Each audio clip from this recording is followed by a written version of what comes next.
जी हां दोस्तों, सीएम नीतीश कुमार ने लिया लॉकडाउन को लेकर बड़ा फैसला। 15 मई तक रहेगा सब कुछ बंद। तो वहीं शिवसेना ने चुनावी रैली और कुंभ को लेकर बीजेपी पर बोला हमला, कहा साधु संतों का नहीं है दोस्त। तो वहीं यूपी में बढ़ते कोरोना को लेकर योगी सरकार ने लिया बड़ा फैसला। मास्क न पहनने पर कटेगा हजारों रुपए का चालान। अगर आप भी देश में गोदी मीडिया का विरोध करते हैं तो लाइक करें इस वीडियो को, चैनल को सब्सक्राइब करने के बाद इस घंटी को दबाना बिल्कुल ना भूलें। दरअसल बिहार में कोरोना के बढ़ते हुए नीतीश कुमार ने एक बड़ा ऐलान कर दिया है। दरअसल आप न्यूज 18 हिंदी की खबर पर नजर डालिए। सीएम नीतीश का ऐलान, बिहार में 15 मई तक स्कूल कॉलेज बंद, सभी जिलों में नाइट कर्फ्यू। दरअसल आपको बताते चले, कारगिल मैनेजमेंट ग्रुप की बैठक के बाद मुख्यमंत्री नीतीश कुमार ने रात 9 बजे से सुबह 5 बजे तक नाइट कर्फ्यू लगाने की घोषणा की है। राज्य में पिछले 24 घंटे के दौरान कोरोना के 8000 से ज्यादा नए केस सामने आने के बाद ये फैसला लिया गया है। वहीं बढ़ते हैं बिहार में कोरोना संक्रमण के मद्देनजर राज्य सरकार ने सभी जिलों में नाइट कर्फ्यू लगाने का ऐलान किया है। मुख्यमंत्री नीतीश कुमार की अध्यक्षता में आज कारगिल मैनेजमेंट की ग्रुप की बैठक के बाद सीएम नीतीश कुमार ने ये घोषणा की है। सीएम ने मीडिया से बातचीत में कहा है कि राज्य में कोरोना प्रतिदिन बढ़ता जा रहा है। आज बिहार में 8890 नए पॉजिटिव केस सामने आए। आपको बताते चले, पिछले वर्ष के मुकाबले ये ज्यादा बड़ी संख्या है।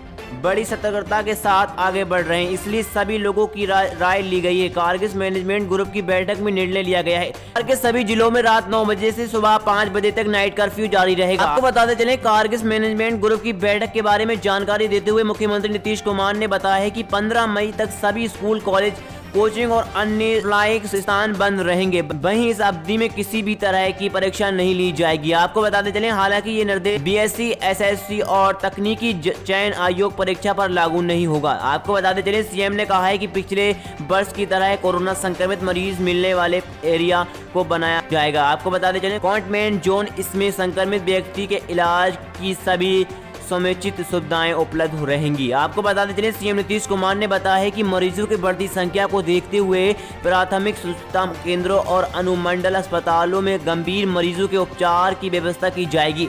आपको बताते चलें, अनुमंडल स्तर पर क्वारंटीन सेंटर बनाए जाएंगे ताकि संक्रमण न फैले। सीएम नीतीश कुमार ने कहा है कि होम आइसोलेशन के व्यक्ति की डेली मॉनिटरिंग की जाएगी। दोस्तों, आपको इस रिपोर्ट के बारे में क्या राय है, हमें कमेंट करके जरूर बताएं। बढ़ते हैं अगली खबर की तरफ। शिवसेना ने चुनावी रैली और कुंभ को लेकर बीजेपी पर बोला हमला, कहा साधु संतों का नहीं है दोस्त। आपको बताते चलें, कांग्रेस नेता राहुल गांधी की तारीफ करते हुए शिवसेना ने कहा है कि उनकी अकल दिल्ली के वर्तमान शासकों से कहीं ज्यादा ऊंची है और वह कोरोना की लड़ाई में सरकार से 100 कदम आगे है। दरअसल आपको बताते चलें, शिवसेना ने अपने मुख्य पत्र के जरिए केंद्र सरकार और चुनाव आयोग को जिम्मेदार ठहराया है। सामना के संपादकीय में लिखा गया है कि बंगाल में चुनावी मेले की वजह से देश भर में कोरोना फैला है, क्योंकि बीजेपी के तमाम नेता प्रचार के लिए बंगाल जा रहे थे और कोरोना का उपहार लेकर लौट रहे थे। साथ ही कुंभ में जिस तरीके से लोगों को जाने दिया गया है उससे भी हालात बिगड़े हैं। दरअसल आपको बताते चलें, सामना में लिखा गया, देश में रोजाना कोरोना के मरीजों की संख्या 2 लाख के ऊपर पहुंच गई है, लेकिन चुनावी मेले और धार्मिक कुंभ मेला बिल्कुल भी रुकने को तैयार नहीं। लाखों श्रद्धालु हरिद्वार में कुंभ मेले के लिए पहुंचे हैं। उन्होंने गंगा की शाही स्नान किया है। इससे कोरोना का संसर्ग देश भर में बढ़ रहा है। पश्चिम बंगाल के चुनावी मेले में प्रधानमंत्री नरेंद्र मोदी रोकने को तैयार नहीं है। वहीं कुंभ मेले के साधु संतों को दोष क्यों दिया जा रहा है। आपको बता दें, शिवसेना का कहना है कि कोरोना की आपदा को केंद्र सरकार गंभीरता से लेने को तैयार नहीं है। पश्चिम बंगाल से भी कोरोना का उपहार लेकर बीजेपी कार्यकर्ता अपने अपने राज्य में लौट रहे हैं। कोरोना के पहले संकट का टीकाकरण सरकार चीन पर फोड़ा या सब चीन के वुहान स्थिति मछली बाजार से फैला है, इसलिए दुनिया की तबाही के लिए सिर्फ चीन और चीन ही जिम्मेदार है। तो बढ़ते हैं तीसरी बड़ी खबर में। मास्क नहीं पहना तो देगी योगी आदित्यनाथ की पुलिस दंड। दरअसल आपको बताते चले, मुख्यमंत्री योगी आदित्यनाथ ने कहा है कि मास्क अनिवार्य उपयोग के लिए प्रभावी वर्तमान कार्रवाई की जानी चाहिए। आपको बताते चले, बिना मास्क सार्वजनिक स्थानों पर आवागमन करने वाले लोगों को यह कृत्य स्वयं के साथ साथ समाज के लिए घातक है। ऐसे लोगों के साथ सख्ती की जाए। दरअसल आपको बताते चलें, यूपी के मुख्यमंत्री योगी आदित्यनाथ ने कोरोना की प्रभावी रोकथाम के लिए निर्देश दिए हैं कि किसी भी सार्वजनिक स्थान पर भीड़ न होने दी जाए और मास्क न पहनने वालों को सख्त कार्रवाई की जानी चाहिए। उन्होंने रविवार को टीम 11 के अफसरों को अस्पतालों में ऑक्सीजन की आपूर्ति तत्काल सुनिश्चित करने की निर्देश दिए हैं। आपको बताते चलें, उन्होंने कहा है कि मास्क के अनिवार्य उपयोग के लिए प्रभावी वर्तमान कार्रवाई भी की जानी चाहिए। बिना मास्क सार्वजनिक स्थानों पर आवागमन करने वाले लोगों को यह कृत्य स्वयं के साथ साथ समाज के लिए भी घातक है। ऐसे लोगों के साथ सख्ती की जाए। ऐसे लापरवाही लोगों के बारे में समाज का अवगत कराया जाना चाहिए। आपको बताते चलें, पहली बार पकड़े जाने पर 1000 रुपये और दूसरी बार बिना मास्क पकड़े जाने पर 10,000 रुपये का जुर्माना लगेगा।